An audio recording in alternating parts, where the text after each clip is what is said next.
So we've talked about people that weren't really too involved to be called villains. We also talked about Paige, how she could have been a villain somehow because of gossip, being a gossip girl.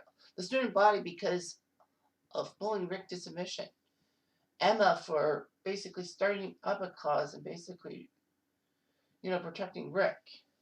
Alex for basically bullying Rick despite the fact that she had to deal with domestic violence firsthand. And then Radich for being the administrator. That should have stopped everything in its tracks.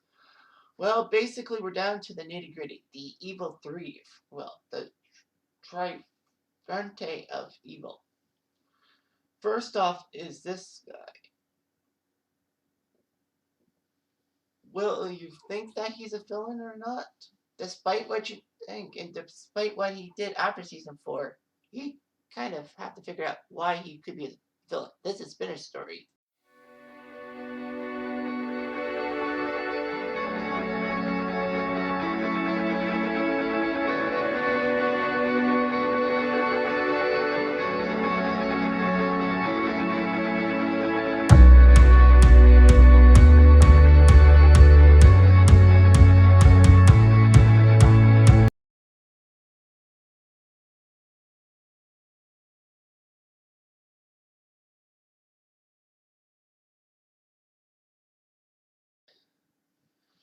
Spinner Mason is one of the most talked about characters on the show. Basically, a lot of people think he's the best character in Degrassi history.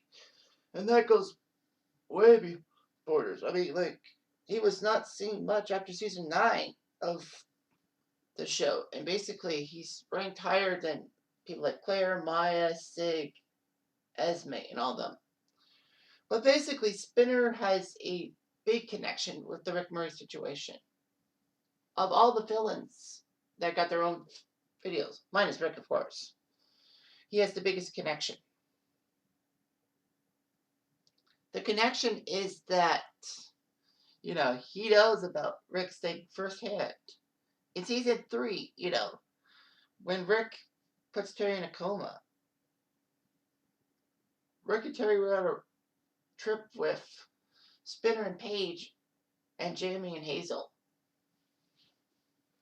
Basically, the couples were looking out for Terri.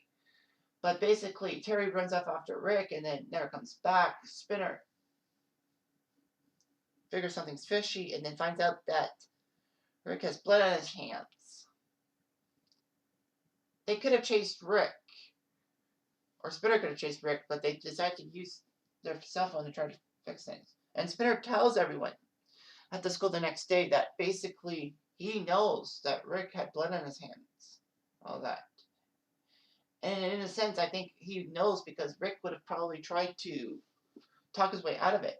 But Spinner knew something was fishy. He put 2 and 2 together. He wants Rick to pay for what he did to Terri. But the fact of the matter is, behind the scenes, you could probably guess that Spinner and Paige basically were blaming each other for letting Terri walk towards Rick and all that. Spinner basically pulls Rick from his mom's car and says, "What are you doing? She's in the hospital. You gotta visit her." "Why aren't you visiting her?" But Mrs. Murray breaks up everything. So basically, Spinner is unhappy, and Spinner basically blows up saying, "I'm just like Rick." Quick to anger, and Paige says, "You're nothing like him." All that. So anyway, Spinner feels good about himself in a sense. They got rid of Rick somehow. But they don't mention much about Terri. And then in Mercy Street, basically Spinner is not too pleased with it. His role in this thing basically goes from being a bully and part of Paige's clique to, being with Paige and all that, getting close to Paige. But then, Spinner gravitates towards Manny, despite the fact that Paige is paying for Spinner's car repairs after what Paige did to Spinner's car to get Dean back. But Spinner basically was frustrated. I mean, he had to be frustrated. Dean got off scot-free and all that. He almost went to jail, but Paige saved his butt.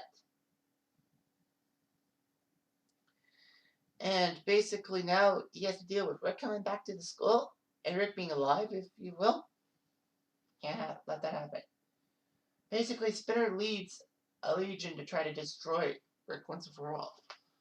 But time stands still is when things get really bad for him. Time stands still, he's with Jimmy and he basically rips Rick's chapeau off his head and puts it in the dumpster. And then he and Jimmy help Rick try to find it in the dumpster by dumping him in the dumpster. So basically, he's not too happy with himself. So basically, Spinner's like, well, we got him good. All that. High five, Jimmy. And then basically the next day, Rick takes their car. Spinner's not too pleased with it. He says, what are we going to do with Rick? One thing they could do is basically go to Raj, because Sean figured that Raj was going to basically say, well, why did he take your cars? And realizing that they're going to incriminate themselves, they just couldn't do it. So basically, they had to plan. Their plan, they try to hatch a plan. But then, of course, the plans kind of change in a sense. Because when they all think about the plan to destroy Rick, Jimmy is on their side.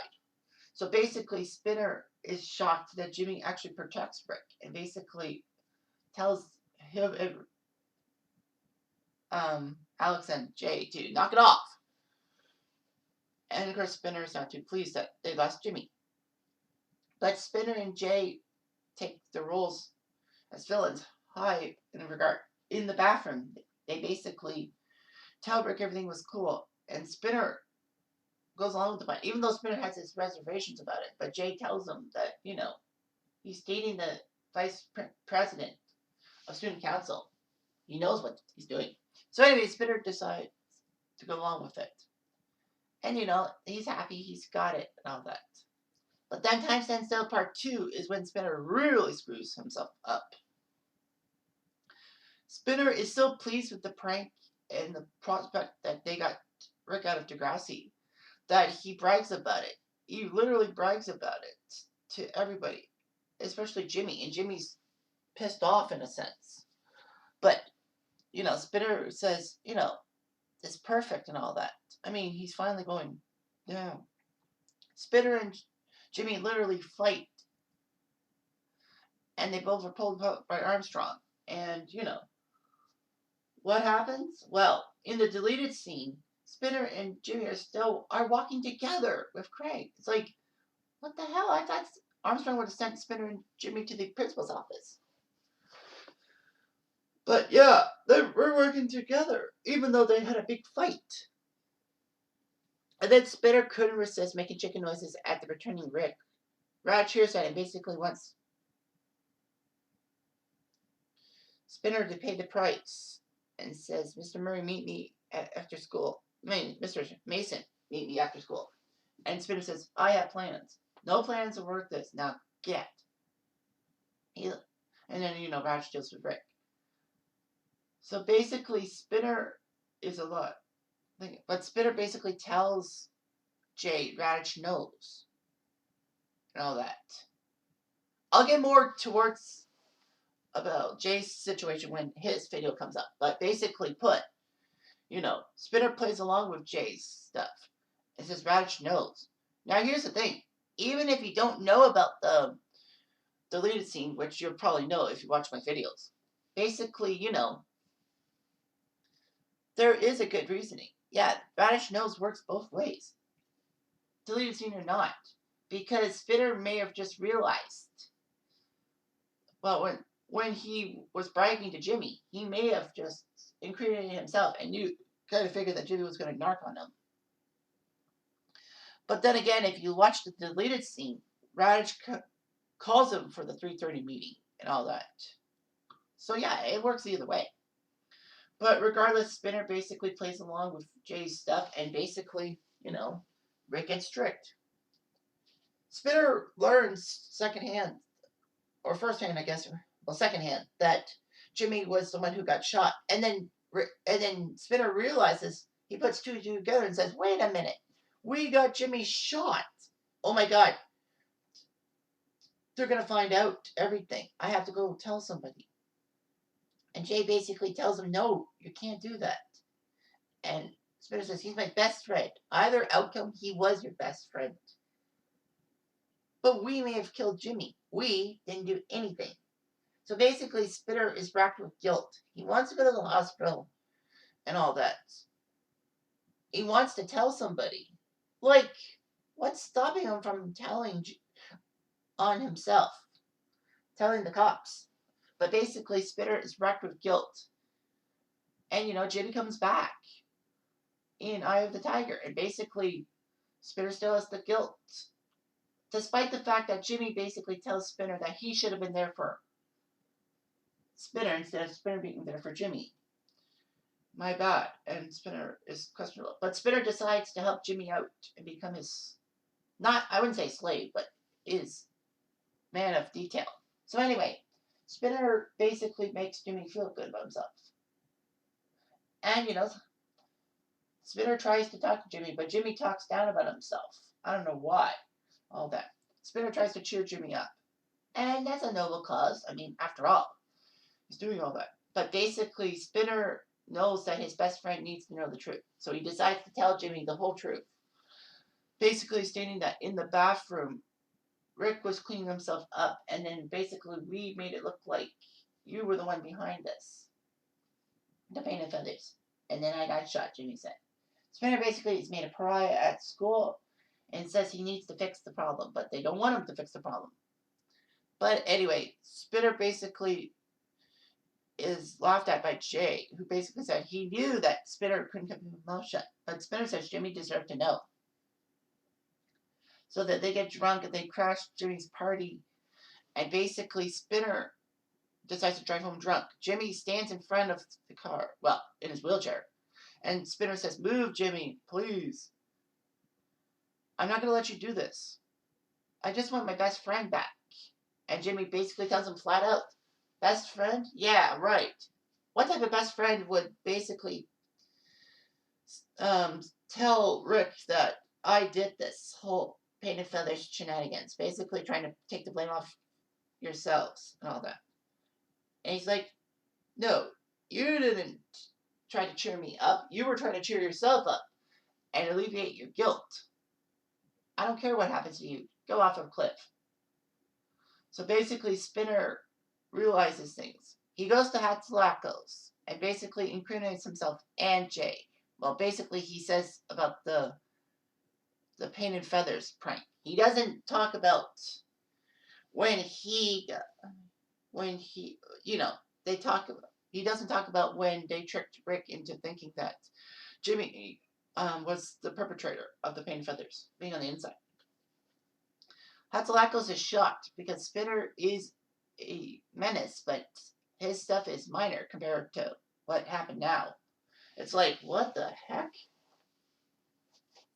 So basically, Hatzalakos throws the book on him, expels him and Jay. Well, Spinner tells on Jay mostly because, he couldn't deal with Jay getting away with it. So basically, he's like, if I'm going down, Jay's going down with me. So basically, Hatzalakos is angry. Now, here's the thing about that. As good as Hatzalakos was, her line, a boy's in a grave and a boy's in a wheelchair because of your selfish actions. I mean, like, okay, Jimmy in a wheelchair, that's fine. But to blame Spinner for Rick's death, what the hell? Hatzalakos, I just don't like that statement at all. Like, she's pinning Rick's death on Spinner? Well, regardless, Spinner gets expelled and all that. He tries to come back, but is only offered summer courses.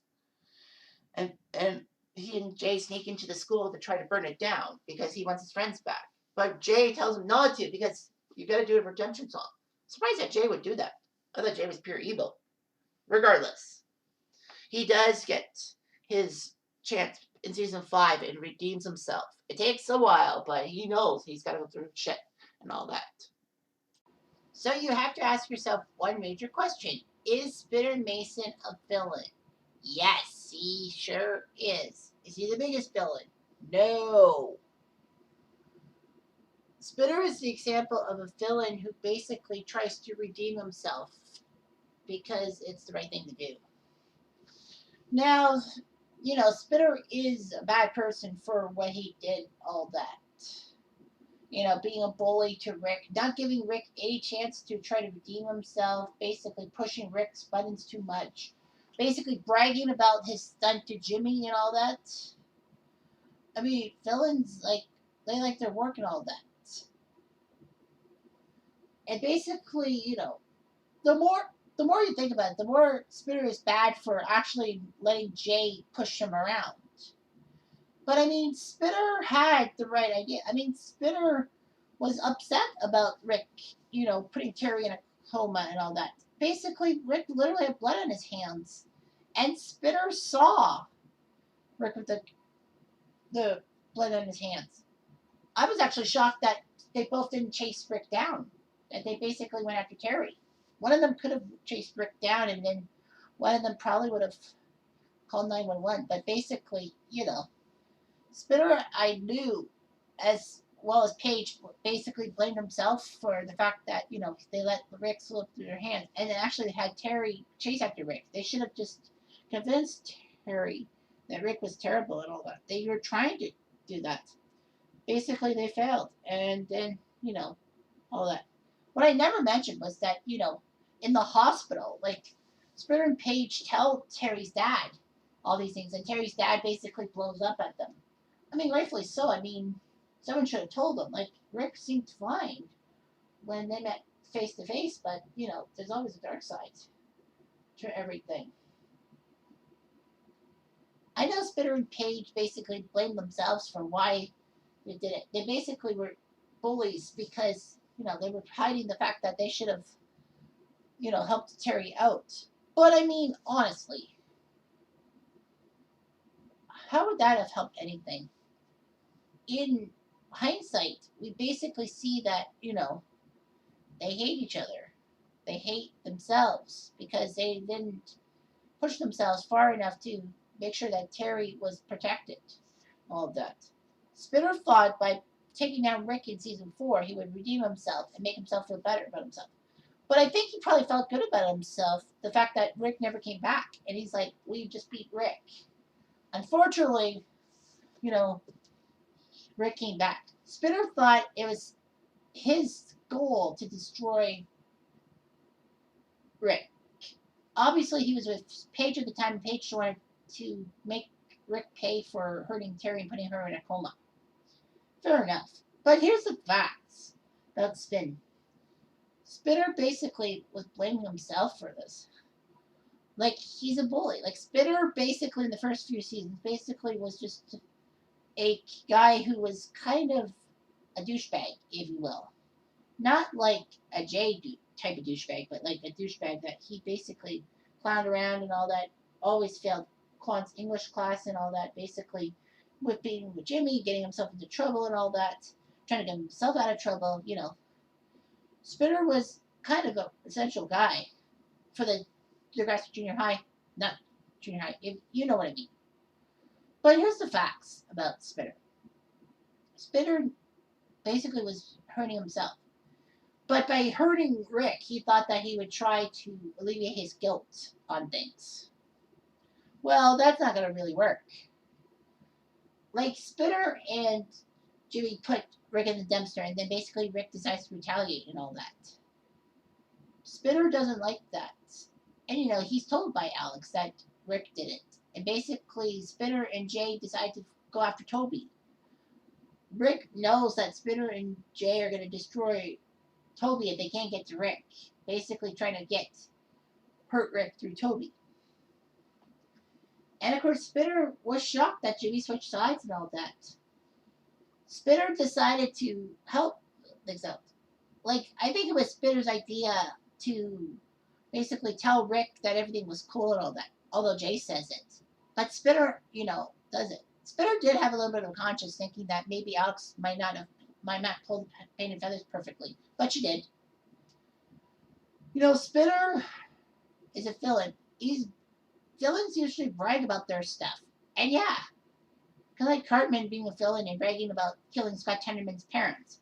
But although it would be later revealed that he killed his father, Mr. Tenderman, and it was funny to see Cartman get shat upon. But basically, Spinner bragged about the destroying Rick and all that. Basically, he knew that he was happy. He was happy that he got rid of Rick because Rick was a terrible person and all that.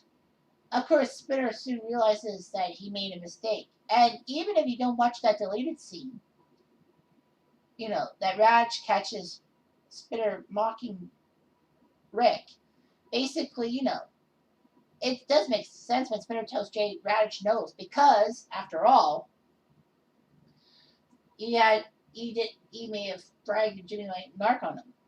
Spinner actually showed a conscience. Like he's not that big of a villain because at least he showed a conscience, and he wanted to go to the cops because the cops are going to find out everything and all that.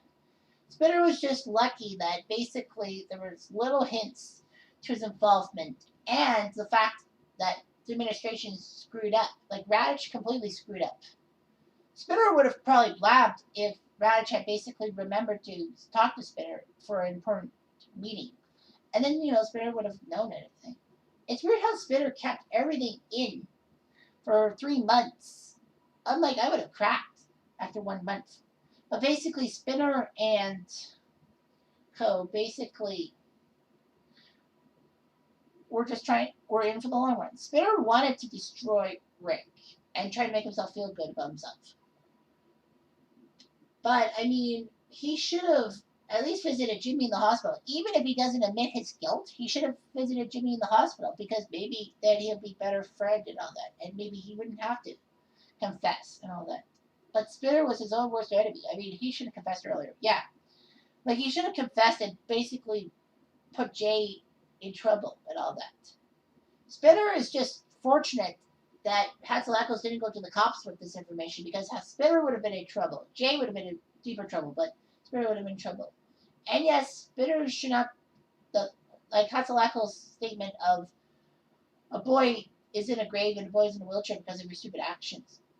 Because of Jimmy, yeah. Jimmy in the wheelchair, yeah. But blaming Spinner for Rick's death is suspicious. I don't know why Hatzalakos did that. It puzzles me. Still does. I mean, Spinner decided to do a redemption song and all that. He's not like a super villain. That would be probably a few more people. But anyway, yeah, I think he's a villain. Like he should have kept his mouth shut and all that. But he should have talked to people. Basically, tried to destroy Jay. Because if Jay goes after Spinner, then Jay is put behind bars. Good for him. So anyway, yes, Spinner's a villain. Anyway, that ends part 8 of this series. I hope you're enjoying it. I'm Jeff Diamond. See you later.